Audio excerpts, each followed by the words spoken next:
I have a student who traveled with me in one of my early years, and he's going to school, he's going to college in New York.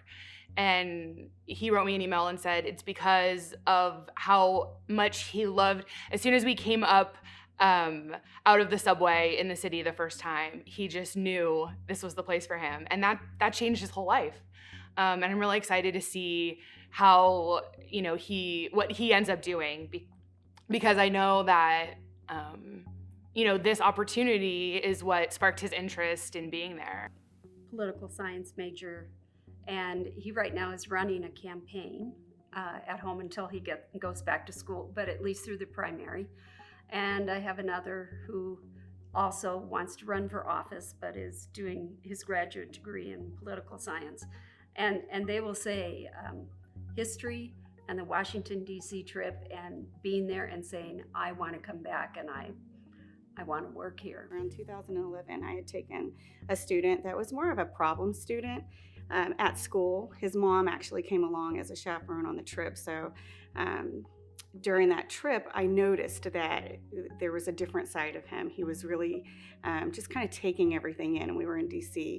And then a couple of years ago, I ran into his mom at church, and I said to her, I heard that your son graduated from boot camp. And she said, yeah. And it was that trip to DC that actually got him thinking about the military and got him excited about it. And so I thought that was, a really fun story to learn, and what a big impact it must have made on him. I saw a kid I had in class, 5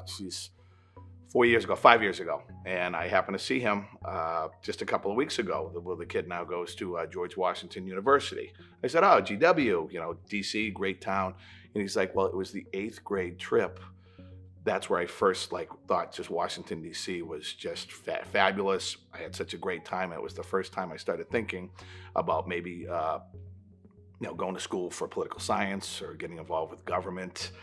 I had another kid send me an email a couple of years ago. He sent me a picture. He was landing in Washington, D.C. And he sent me a picture from the plane of Washington. He said, hey, Mr. Casey, it's so-and-so.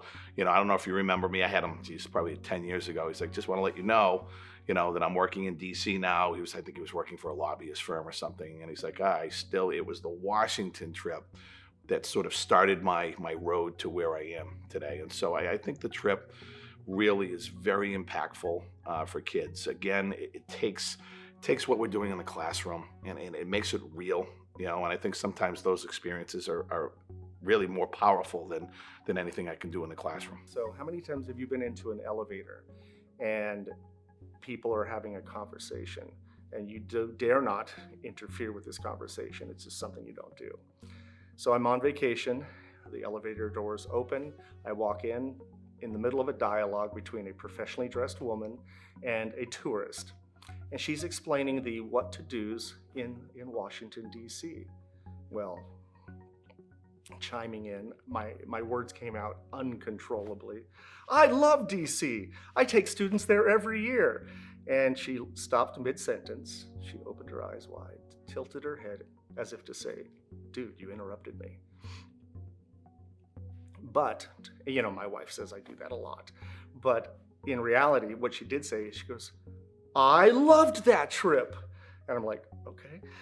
I went on that trip with my friends and it rocked my world. You tell your students when they go to Washington, D.C., it will change their life like it did me. I knew that when I went to the nation's capital, this is where I wanted to work, and I wanted to work in politics. Tell your students this story. I shall.